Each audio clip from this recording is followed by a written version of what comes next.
Okay. Hi friends, welcome back to our YouTube channel technology classes. Friends ఈరోజు మీకు ఒక మంచి జాబ్ నోటిఫికేషన్ గురించి చెప్పడానికి మేము ముందుకు వచ్చాను. ఓకే, అదేమిటి అంటే కనుక మనకి ఎస్బీఐ నుంచి వచ్చేసి జూనియర్ అసోసియేట్, నెక్స్ట్ వచ్చేసి మీకు ఎస్బీఐలో క్లర్క్ పోస్టులు అనేవి పట్టడం జరిగిందనమాట నోటిఫికేషను. ఓకే, అయితే ఈ నోటిఫికేషన్లో వచ్చేసి దాదాపు వచ్చేసి 1400 వరకు ఉన్నాయన్నమాట వేకెన్సీస్. సో ముందుగా చూసుకుంటే కనుక మనకి డిసెంబర్ 17 నుంచి మీరు అప్లికేషన్ అనేది మీరు అప్లై చేసుకోవచ్చు.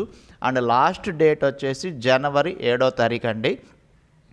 సో నెక్స్ట్ వచ్చేసి మనకి రాష్ట్రాల వారీగా ఏంటంటే ఖాళీలు ఎన్ని ఉన్నాయి కూడా చెప్తాను. దానికన్నా ముందుగా ఏంటంటే ఇటువంటి నోటిఫికేషన్స్ ఏంటంటే చాలా ఫేక్ నోటిఫికేషన్స్ కూడా వస్తున్నాయి అన్నమాట. ఓకే, అందులో ఫేక్ ఏది రియల్ ఏది అనేది తెలుసుకుని మీరు అప్లై చేసుకోండి ఫ్రెండ్స్. ఇంకొకటి ఏంటంటే సో నేను ఇక్కడ వీడియోలో చూపిస్తున్నది వచ్చేసి మనకి ఈనాడు పేపర్లో వచ్చిన ఇన్ఫర్మేషన్. సో మనకి న్యూస్ పేపర్లో వచ్చిందంటే అది 100కి 100% ఇన్ఫర్మేషన్ కరెక్ట్ అయి ఉంటుందన్నమాట.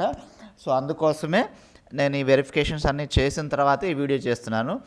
సో ఇక్కడ రాష్ట్రాల వారీగా చూసుకుంటే కనుక మీకు ఆంధ్రప్రదేశ్లో 50, కర్ణాటక 50, నెక్స్ట్ మధ్యప్రదేశ్లో వచ్చేసి 1317, ఛత్తీస్గఢ్లో వచ్చేసి 483, ఇట్లా మొత్తం రాష్ట్రాల వారీగా ఉన్నాయండి.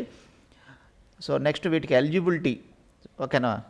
సో వీటికి ఎలిజిబిలిటీ వచ్చేసి మీకు ఎనీ డిగ్రీ అనేది కంప్లీట్ అయి ఉండాలన్నమాట. ఓకే, సో నెక్స్ట్ వయసు, సో మనకి ఏజ్ వచ్చేసి మీకు 20 నుంచి 28 లోపు ఉండాలి.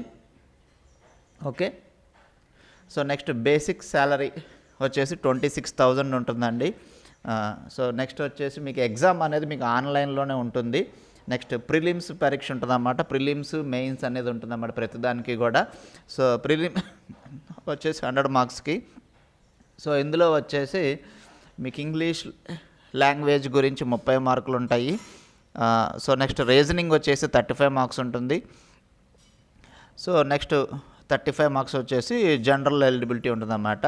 సో నెక్స్ట్ ఇందులో నెగిటివ్ మార్కింగ్ కూడా ఉంది. అంటే నెగిటివ్ మార్కింగ్ అంటే మీరు 4 తప్పులు పెడితే కనుక ఒక కరెక్ట్ క్వశ్చన్ని క్యాన్సిల్ చేయడం జరుగుతుంది. నెక్స్ట్ మెయిన్స్ ఎగ్జామ్కి వచ్చేసి 200 మార్క్స్కి ఉంటుంది అన్నమాట. అంటే ప్రిలిమ్స్లో క్వాలిఫై అయితే మెయిన్స్లోకి వెళ్ళచ్చు.